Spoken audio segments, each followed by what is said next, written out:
तो गाइस, जैसा कि हम लोगों ने अब तक देखा कि कैसे आस्था को लोग बहुत ज्यादा परेशान और बुली किया करते थे क्योंकि आस्था के पास बिल्कुल भी मैजिक नहीं होता, लेकिन आस्था कभी भी गिव अप नहीं करता और बहुत ज्यादा मेहनत और ट्रेनिंग करता है। एंड एक दिन फाइनली उसकी मेहनत रंग लाती है जब उसको मिल जाती है उसकी 5 लीफ ग्रिमवॉर, जिसके अंदर एक डीमन होता है। एंड आस्था के अंदर भी एक मैजिकल पावर आ जाती है जो की होती है सामने वाले के मैजिक को खत्म कर देना। मतलब मेरे पास मैजिक नहीं तो तुम्हारे पास भी मैजिक नहीं। उसके बाद आस्था और उसका भाई यूनो दोनों एक मैजिक नाइट स्क्वाड ज्वाइन कर लेते हैं, जिसमें यूनो ज्वाइन करता है गोल्डन डॉन और आस्था ज्वाइन करता है ब्लैक बुल। एंड फिर आस्था अपने पहले मिशन पे जाता है। एंड पहले मिशन में ही उसके सामने एक बहुत ही खतरनाक आदमी आ जाता है जिसका नाम आइस होता है, लेकिन नोएल और मैग्मा की हेल्प से आस्था आइस को हरा देता है एंड एक पूरे के पूरे विलेज को बचा लेता है, जिसके लिए खुद विज़र्ड किंग उसकी तारीफ करते हैं एंड बोलते हैं कि वो जल्द ही उससे मिलेंगे। एंड आज आस्था के लिए एक बहुत ही स्पेशल डे होता है क्योंकि आज आस्था को उसकी पहली सैलरी मिलती है। इतने सारे पैसे, ये मेरी पूरी जिंदगी की सैलरी है क्या? ये तुम्हें ज्यादा लग रहे हैं आस्था? हाँ और नहीं तो क्या, इतने में मैं और मेरा पूरा चर्च साल भर खाना खाएं। कैप्टन, मैं आपको अपना सारा का सारा पैसा दूंगा, आप मुझसे लड़ाई करेंगे क्या?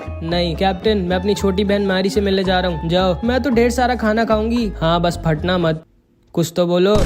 इतना तो मैं दान दे दिया करती थी, जो मिला उस पे खुश रहो, समझी? ज्यादा उड़ो मत। मेरे प्यारे आस्था, तुम अपनी पहली सैलरी से क्या करने वाले हो? डेट पे चलोगे क्या मेरे साथ? नहीं, मैं अपने सारे पैसे वापस चर्च भेज दूंगा और थोड़ा दूर हट के बात कर सकती हैं आप मुझसे? ओए आस्था, बहुत अच्छे, तुम्हें अपना सारा का सारा पैसा घर भेज देना चाहिए, बहुत अच्छा कर रहे हो। हमें अपनी फैमिली के बारे में कभी नहीं भूलना चाहिए और उनका भी ख्याल रखना चाहिए। आप भी अपना सारा पैसा वापस भेजते हैं क्या मैग्मा सेंपाई? नहीं, मैं तो जुआ लड़ने जा रहा हूँ। कैसा आदमी है ये? आस्था देखो, वापस घर पैसे भेजना अच्छी बात होती है, लेकिन सारे पैसे भेजने की क्या जरूरत है? थोड़ा बहुत अपने लिए भी रख लो। लेकिन मैं करूंगा क्या इन पैसों का? मेरे साथ शॉपिंग चलो और क्या। उसके बाद आस्था, नोएल और वेनेसा कीका टाउन जा रहे होते हैं शॉपिंग करने। आस्था, मुझे पकड़ना मत। ठीक है, मैंने कहा था मुझे पकड़ना मत गधे। असल में इतनी तेज हवा चल रही थी कि आस्था को लगा नोएल कह रही उसे पकड़ लो। इसके बाद हम देखते हैं आस्था, नोएल और वेनेसा तीनों कीका टाउन आ जाते हैं। एंड आज भी आस्था इधर जिधर देख रहा होता है उसको मैजिक ही दिख रहा होता है। एंड उसे वहाँ पे चार्मी भी दिखती है जो मस्त ठूस रही होती है। इतना सारा खाना जाता किधर है? एंड इधर हमेशा की तरफ फिनरल एक लड़की को छेड़ रहा होता है जो इसको बजा देती है। नोएल फिर से सोचती है कैसे पागलों की टीम में हूँ मैं। उसके बाद ये तीनों ब्लैक मार्केट में जाते हैं जहाँ पर इन्हें सेक्के मिल जाता है। ओए सेक्के, याद हूँ मैं तुम्हें, मैंने तुम्हारी बैंड बजाई थी। हाँ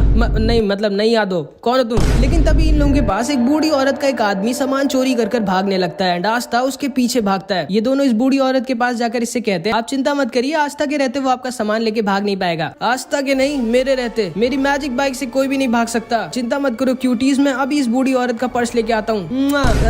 कौन लड़का है ये? एंड सेक्के भी उस चोर के पीछे अपनी बाइक से भागता है। इधर हम देखते हैं आस्था इस चोर का पीछा कर रहा होता है एंड ये चोर बोलता है, तुम कभी भी मुझे नहीं पकड़ सकते बच्चे, जब तक मैं अपने मैजिक क्लाउड पे हूँ। एंड तभी आस्था अपनी तलवार निकालकर इस चोर की क्लाउड की तरफ फेंक देता है एंड उसके मैजिक क्लाउड को बीच से काट देता है। एंड ये आदमी नीचे गिरने वाला होता है, नीचे से सेक्के उसको अपनी बाइक से ठोक देता है। आस्था को सेक्के की बाइक बहुत कूल लगती है एंड सेक्के बोलता है, मैंने तुम्हें पकड़ लिया है चोर, अब तुम भाग नहीं सकते। लेकिन तभी ये चोर सेक्के के पैर पे एक पॉइजन वाला चाकू मार देता है एंड सेक्के वहीं पर गिर जाता है। सेक्के, तुम ठीक तो? हाँ आस्था, मेरे जाने का टाइम आ गया है, माफ करना, मैंने तुम्हें एंट्रेंस एग्जाम में धोखा दिया था। चुप रहे भाई, मैं कभी भी तुमसे गुस्सा नहीं था, तुम अभी भी मेरे दोस्त हो सेक्के। थैंक यू आस्था, लेकिन अब मुझे जाना होगा। क्या नाटक कर रहे हो, ये बस खुजली वाला पॉइजन है, लो अब ठीक हो जाओगे तुम। एंड इसके बाद सेक्के उस चोर को लेके अपने साथ वहाँ से चला जाता है। उसके बाद आस्था इस बूढ़ी औरत को उसका पर्स वापस कर देता है। अपना ध्यान रखिएगा दादी माँ। एंड आस्था, नोएल और वेनेसा इस बूढ़ी औरत को उसका सामान देकर वापस चले जाते हैं। एंड अभी ये बूढ़ी औरत अपना असली चेहरा दिखाती है, एक स्वॉर्ड जो कि सारे मैजिक को खत्म कर देती है। यामी की टीम में तो एक बहुत ही कमाल का मेंबर आया इस बार। एंड ये आदमी कोई और नहीं बल्कि असलियत में विज़र्ड किंग होता है। एंड इसने जैसा कहा होता है कि ये आस्था से मिलने आएगा, ये इसीलिए आस्था से मिलने आया होता है। सर आप फाइनली मिल गए मुझे, कहाँ हैं आप? अरे मैं तो बस ऐसे ही अपने किंगडम में घूम रहा हूँ मार्क्स, कम से कम बता कर तो जाया करिए सर, आप ऐसे नहीं गायब हो सकते, आप इस किंगडम के किंग है। ठीक है मार्क्स, मैं बस आ रहा हूँ वापस। लेकिन तभी विज़र्ड किंग को यूनो हवा में उड़ता हुआ दिख जाता है। मार्क्स, मुझे थोड़ा सा और टाइम चाहिए। ठीक है सर, जल्दी वापस आइएगा। एंड विज़र्ड किंग यूनो की तरफ निकल जाते हैं। इधर हम देखते हैं यूनो, क्लॉस और उसकी एक टीममेट मिमोसा को मिशन मिला होता है सलीम का बॉडीगार्ड बनने का, जिसको यूनो ने एंट्रेंस एग्जाम में हराया था। हमेशा की तरह क्लॉस यूनो को देखकर मुंह बना रहा होता है। तभी सलीम कहता है, वैसे यूनो मानना तो पड़ेगा, तुम भले ही एक नोबल फैमिली के नहीं हो, लेकिन तुम फिर भी बहुत ज्यादा स्ट्रॉन्ग हो और तुम्हारे पास एक 4 लीफ ग्रिमवॉर भी है। मे बी शायद तुम सच में फ्यूचर में विज़र्ड किंग बन जाओगे। फिर मैं अपने बच्चों से कहूंगा, मैंने बचपन में विज़र्ड किंग के साथ लड़ाई की थी एंड वो एक दिन के लिए मेरा बॉडीगार्ड भी बने थे। वैसे तुम्हें कोई दिक्कत तो नहीं है ना मेरा बॉडीगार्ड बनने में? असल में मेरी जान के पीछे कुछ बहुत ही ज्यादा स्ट्रॉन्ग लोग पड़े हैं, इसीलिए मैंने तुम्हें एज अ बॉडीगार्ड चुना था। नहीं नहीं कोई दिक्कत नहीं है, बस दोबारा मुझे अपना बॉडीगार्ड मत चुनना। तभी मिमोसा बोलती है, क्लॉस सेनपाई वो बादल थोड़े से अजीब नहीं है? हाँ मैं ऊपर देख कर आता हूँ। नहीं यूनो अकेले मत जाना, ये मेरा ऑर्डर है। लेकिन यूनो इसकी बात कभी सुनता ही नहीं है एंड यूनो ऊपर उन बादलों को देखने के लिए निकल जाता है, लेकिन तभी उसके ऊपर कुछ मैजिशियंस अटैक कर देते हैं। यूनो नीचे गिर जाता है, लेकिन तभी वो अपने विंड ईगल मैजिक से उन सबको हरा देता है एंड वो सब वहाँ से भाग जाते हैं। सलीम यूनो के पास आता है और उसे थैंक यू बोलता है उसको बचाने के लिए। उसके बाद वो उससे कहता है चलो ना यूनो तुम्हारे विलेज चलते हैं जहाँ पर तुम रहते थे, मुझे देखना है कि तुम्हारे जैसा स्ट्रॉन्ग लड़का कहाँ पर पला बड़ा हुआ है। पर सर ये हमारे मिशन में नहीं और फालतू में आपको अपना टाइम वेस्ट क्यों करना है? नहीं नहीं क्लॉस मेरे पास बहुत टाइम है, चलो हम लोग चलते हैं, मेरा मन है यूनो का होम टाउन देखने का। एंड फिर यूनो, क्लॉस, मिमोसा और सलीम यूनो के चर्च पे ऐसे ही घूमने आ जाते हैं एंड यूनो को देखकर सिस्टर लिली, फादर और सारे बच्चे बहुत खुश हो जाते हैं। आस्था नहीं आया क्या? नहीं वो बाद में आएगा कभी। इसके बाद ये सारे लोग यूनो के चर्च के अंदर बैठकर खाना खा रहे होते हैं एंड सिस्टर लिली बाहर जाती है वेल से सबके लिए पानी लेने, बट जब वो वापस आ रही होती है तभी उसको कुछ लोग किडनैप कर लेते हैं। यूनो को सिस्टर लिली के चिल्लाने की आवाज आती है एंड वो भागते हुए बाहर जाता है तो देखता है जिन लोगों ने यूनो पर पहले अटैक किया था वही सिस्टर लिली को किडनैप कर ले गए। सलीम बोलता है ये सब मेरी वजह से हुआ है, मुझे यहाँ आना ही नहीं चाहिए था, वो लोग मेरे पीछे पड़े थे एंड मेरी वजह से अब तुम्हारी फैमिली दिक्कत में है यूनो। ये दोनों यूनो का पैर पकड़कर रोने लगते हैं कि प्लीज सिस्टर लिली को बचा लो यूनो। एंड फादर भी तैयार हो जाते हैं सिस्टर लिली को बचाने जाने के लिए, लेकिन यूनो फादर से बोलता है नहीं आप यहीं पर रहिए और सबका ख्याल रखिए, मैं सिस्टर लिली को वापस लेकर आता हूँ। लेकिन तभी क्लॉस बोलता है नहीं तुम कहीं नहीं जाओगे यूनो, भूलो मत हमारा मिशन तुम्हारी सिस्टर लिली की नहीं बल्कि सलीम की प्रोटेक्शन करना है एंड यहाँ की लोकल पुलिस तुम्हारे सिस्टर लिली को बचा लेगी, चिंता मत करो। अब आओ बैठो मेरे साथ, हम लोग वापस जा रहे हैं। मैक्स बोलता है पागल हो क्या तुम, यूनो हमारी सिस्टर लिली को ऐसे ही छोड़ के नहीं जा सकता। क्लॉस बोलता है ये मेरा ऑर्डर है यूनो, जल्दी आके बैठो हम जा रहे हैं यहाँ से। लेकिन यूनो तो स्टार्टिंग से इसकी बात नहीं सुनता एंड यूनो इसको इग्नोर कर वहाँ से निकल जाता है सिस्टर लिली को बचाने। यूनो के सामने 3 स्ट्रॉन्ग मैजिशियंस आते हैं एंड यूनो आसानी से इन सबको हरा देता है, लेकिन चौथे वाले ने सिस्टर लिली को एज अ हॉस्टेज लिया होता है एंड इसीलिए यूनो इसके ऊपर अटैक नहीं कर सकता था। ये यूनो से कहता है चुपचाप मेरे को अपनी ग्रिमवॉर दे दो बच्चे, अगर तुम अपनी सिस्टर लिली की सलामती चाहते हो। एंड यूनो के पास कोई भी ऑप्शन नहीं होता, वो सिस्टर लिली को बचाने के लिए अपनी ग्रिमवॉर इसको देने वाला होता है, लेकिन तभी चुपके से क्लॉस पीछे से अपने मैजिक से इस आदमी के ऊपर अटैक कर उसको बेहोश कर देता है। यूनो क्लॉस से कहता है आप यहाँ क्या कर रहे हो? कुछ नहीं, बस इतनी बेइज्जती करवाने के बाद भी बेशर्मों की तरह तुम्हारी मदद करने आया हूँ मैं, और क्या। आखिर तुम कभी मेरा ऑर्डर क्यों नहीं मानते हो यार? यूनो इससे पूछता है कि आखिर इन लोगों ने सिस्टर लिली को क्यों किडनैप किया, जिसपे क्लॉस बोलता है मुझे पहले से ही सलीम पे शक था, वो एक नोबल होने के बाद भी इतने छोटे से विलेज में आकर तुम्हारे चर्च पर खाना क्यों खाएगा। कहना क्या चाहते हो आप? यही कि ये सारे के सारे सलीम के पीछे नहीं पड़े बल्कि ये सब सलीम के आदमी हैं एंड ये सारे लोग सलीम के पीछे नहीं बल्कि तुम्हारे पीछे पड़े थे ताकि ये तुम्हारी ग्रिम वॉर तुमसे ले सके। एंड फिर मिमोसा अपने मैजिक से सलीम के मुंह से उसका सारा का सारा सच बाहर निकलवा लेती है। सलीम बोलता है ये सब मैंने यूनो से बदला लेने के लिए किया था, मैं उससे उसकी ग्रिम वॉर छीन लूंगा क्योंकि उसकी वजह से मैं एंट्रेंस एग्जाम में फेल हो गया था और इसीलिए मैंने यूनो को अपना गार्ड चुना था ताकि मैं उसके ऊपर अटैक करवाकर उसकी ग्रिम वॉर उससे छीन सकूं। मैं तुम्हें छोड़ूंगा नहीं यूनो।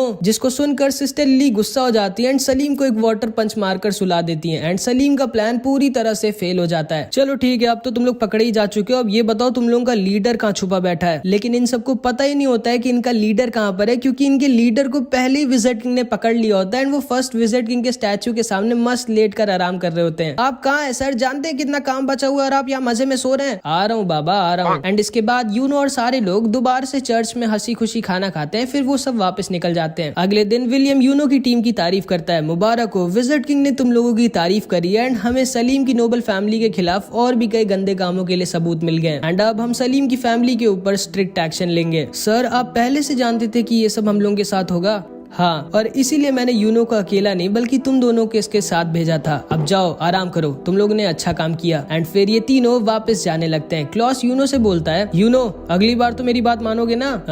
हाँ मुझे पता है तुम झूठ बोल रहे हो, आखिर ऐसा क्यों करते हो तुम? एंड यूनो उसे इग्नोर कर रहा होता है जिसको सुनकर मिमोसा हंसने लगती है। एंड इधर हम देखते हैं मैग्मा दोबारा से जुए में सब कुछ हार जाता है, अपने कपड़े तक हार जाता है एंड चार्मी हमेशा की तरह ठूस रही होती है। एंड इधर दूसरी तरफ अचानक से एक बहुत बड़ा डंजन क्लोवर किंगडम और डायमंड किंगडम के बीच में ओपन हो जाता है। जिसको नहीं पता है मैं बता दूं, डंजन मतलब एक सीक्रेट टनल टाइप का होता है जिसके अंदर लोग खजाना यानी कि ट्रेजर छुपा कर रखते हैं एंड अंदर बहुत सारे ट्रैप्स भी होते हैं, इसलिए थोड़ा डेंजरस भी होता है। मार्क्स विजिट किंग से कहता है, सर मुझे आपको कुछ बताना है। मुझे पता है मार्क्स उस डंजन के बारे में और मुझे ये भी पता है कि हमें किसको उस मिशन पर भेजना चाहिए। एंड इसके बाद हम देखते हैं ये सारे के सारे ब्लैक बुल्स के मेंबर आस्था की चिड़िया का नाम डिसाइड कर रहे होते हैं। मैं इसका नाम रखता हूँ मैग्ना फायर। बिल्कुल नहीं, बहुत ही गंदा नाम है। इसका नाम होगा जॉन स्नो। नहीं, ये चिड़िया है, कोई राजा थोड़ी ना है। इसका नाम रख देते हैं दारू। दारू कैसा रहेगा? आखिर इसका नाम रखने की जरूरत क्या है? ये मेरे को दे दो ना, मुझे बहुत टेस्टी लग रही है। मैं पहले ही डिसाइड कर चुका हूँ इसका नाम क्या होगा। इसका नाम होगा रेड ब्लैक चिड़िया। एंड तभी आस्था की चिड़िया उसको मारने लगती है कि नहीं, ये नाम तो बिल्कुल नहीं रखना है मुझे। लेकिन फिर लक बोलता है क्यों ना हम लोग इसका नाम मैरो रख दें। एंड इस चिड़िया को भी ये नाम पसंद आता है एंड इस चिड़िया का नाम मैरो पड़ जाता है। तभी वहाँ पर फिनरल के साथ यामी आ जाता है और सारे लोग यामी को देखकर बहुत खुश हो जाते हैं। यामी सबको बताता है हमारे किंगडम में एक नया डंजन मिला है। क्या?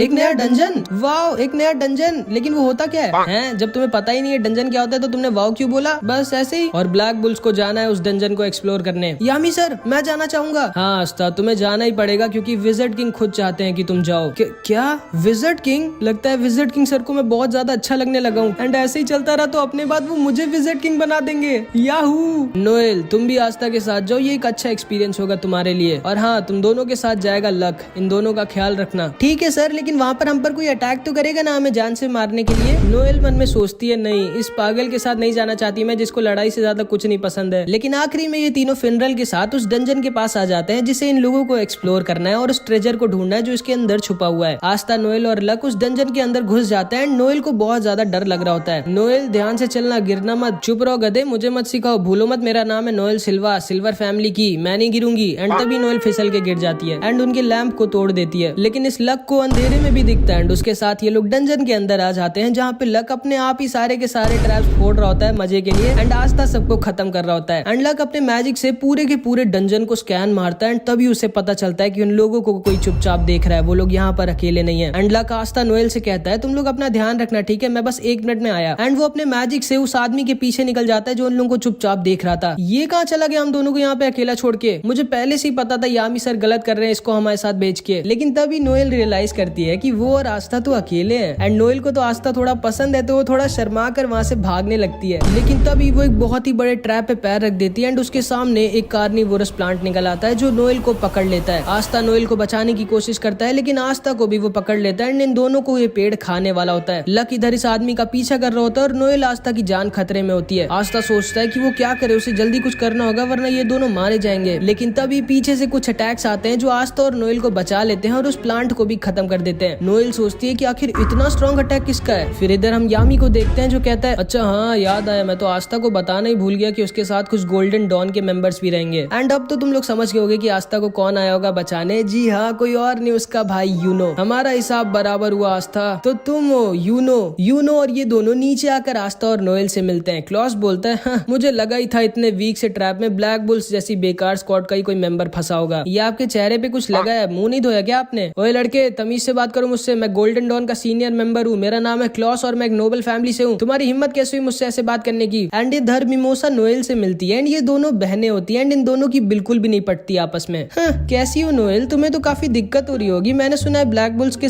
सारे मेंबर थोड़े पागल हैं। हाँ, मैं तो बिल्कुल ठीक हूँ, तुम कैसी हो? क्योंकि मैंने सुना है गोल्डन डॉन में सबके सब बहुत स्ट्रॉन्ग है और तुम तो सबके लिए एक बोझ बन गई होगी क्योंकि तुम इतनी वीक हो। नहीं, मेरा मैजिक तो बहुत इंपॉर्टेंट और यूजफुल है गोल्डन डॉन के लिए। विलियम सर ने खुद मुझसे कहा था। तुम्हारा क्या हाल है? निशाना ठीक हुआ तुम्हारा? हाँ, अब ठीक हो गया है। एंड ये दोनों ऐसे एक दूसरे को ताना मार रही होती है और आस्था और क्लॉस आपस में लड़ रहे होते हैं। अच्छा हाँ, याद आया, तुम्हारे साथ तो कोई एक और भी होना चाहिए था ना, कहाँ है वो? कहीं डर के भाग तो नहीं गया तुम लोगों को अकेला छोड़ के? जिसपे आस्था और नोएल कुछ नहीं बोल सकते थे क्योंकि उन्हें खुद ही नहीं पता है कि लक कहाँ पर गया है। एंड इधर लक इस आदमी का पीछा कर रहा होता है जो बहुत तेज भाग रहा होता है। यही एक्सपेक्ट किया जा सकता है ब्लैक बुल्स जैसी बेकार स्क्वाड से जिनका कैप्टन खुद किसी काम का ना हो, बस पूरा दिन सिगरेट पीने और जुआ लड़ने के अलावा कुछ करता ना हो। उसकी टीम से क्या ही एक्सपेक्ट किया जा सकता है। ओए चश्मेश, ज्यादा बोल मत, देखना ब्लैक बुल्स तुम्हारी स्क्वाड से पहले इस डंजन के ट्रेजर को ढूंढेगी।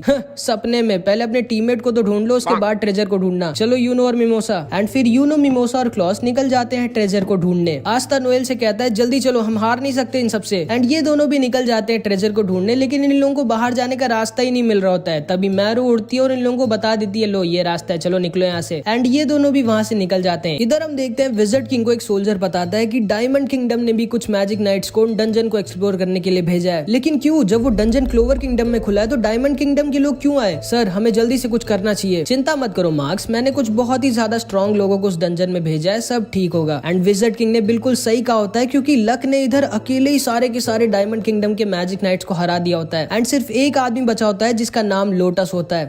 तो मैं देख सकता हूँ तुम काफी स्ट्रांग हो बच्चे, तुमने तो अकेले ही मेरे सारे के सारे चेलों को हरा दिया। हाँ, लेकिन तुम्हारे चेले बहुत वीक थे, तुम तो स्ट्रांग हो ना, क्योंकि मैं अभी किसी स्ट्रांग आदमी से लड़ने के लिए मर रहा हूँ। हाँ, मैं स्ट्रांग तो हूँ, लेकिन मैं यहाँ से भाग रहा हूँ क्योंकि मेरा लड़ने का मन नहीं अभी। लेकिन तभी लक इसके ऊपर अटैक कर देता है एंड लोटस अपना मैजिक दिखाता है, जो कि होता है स्मोक मैजिक। तो तुम्हारे पास लाइटनिंग मैजिक है एंड तुम्हारी रोप से मुझे पता चल रहा है कि तुम ब्लैक बुल्स के मेंबर हो। मैं बता दूं कि मैं आज तक सिर्फ एक आदमी से ही फाइट में आ रहा हूँ, जो कि तुम्हारा कैप्टन यामी है। कोई बात नहीं, आज तुम दूसरी बार हारोगे, अब आओ लड़ो ना मुझसे। लेकिन तभी अचानक से लक को कुछ अजीब सा लगता है। लगता है मेरे पॉइजन ने असर दिखाना स्टार्ट कर दिया। असल में इस पूरे टाइम लोटस हवा में अपनी मैजिक से एक पॉइजन रिलीज कर रहा होता है, जिससे सामने वाले की स्पीड बहुत ज्यादा कम हो जाती है और सामने वाले को चक्कर भी आते हैं। एंड उस मैजिक की वजह से लक को भी चक्कर आने लगते हैं एंड वो वहाँ पर गिर जाता है। अब तुम आराम करो बच्चे, मेरे पास बहुत काम है, मुझे अपने लीडर को भी ढूंढना है। एंड ये कह के लोटस वहाँ से जाने लगता है, लेकिन तभी लक दोबारा से इसके ऊपर अटैक कर देता है एंड इस बार वो पिछली बार से भी ज्यादा फास्ट होता है। कैसे? आखिर ये बच्चा अभी भी इतना तेज कैसे है? जिस पे लक बोलता है, मेरे पास लाइटनिंग मैजिक नहीं है, मैं खुद लाइटनिंग हूँ, और तुम बिजली को कितना भी स्लो कर लो, आखिरी में वो रहेगी फास्ट ही। एंड तुम जा कह रहे हो? अभी तो हमारी लड़ाई शुरू भी नहीं हुई। एंड इधर हम देखते हैं क्लॉस, मिमोसा और यूनोस डंजन के ट्रेजर गेट के पास पहुंच जाते हैं, जहाँ पे उस डंजन का ट्रेजर रखा है। लेकिन तभी अचानक से लोटस का लीडर मिमोसा को पीछे से इंजर्ड कर देता है। कौन हो तुम? सामने से हटो मेरे। इस लड़के का नाम मार्स होता है एंड ये डायमंड किंगडम का प्रिंस होता है एंड ये बहुत ही ज्यादा स्ट्रॉन्ग होता है, आइस से भी ज्यादा स्ट्रॉन्ग। एंड इसके पास डायमंड मैजिक होता है। मिमोसा अपने आप को हील करने लगती है। यूनो और क्लॉस साथ में से लड़ रहे होते हैं, लेकिन ये अकेला इन दोनों पर भारी पड़ रहा होता है। क्लॉस यूनो से बोलता है, यूनो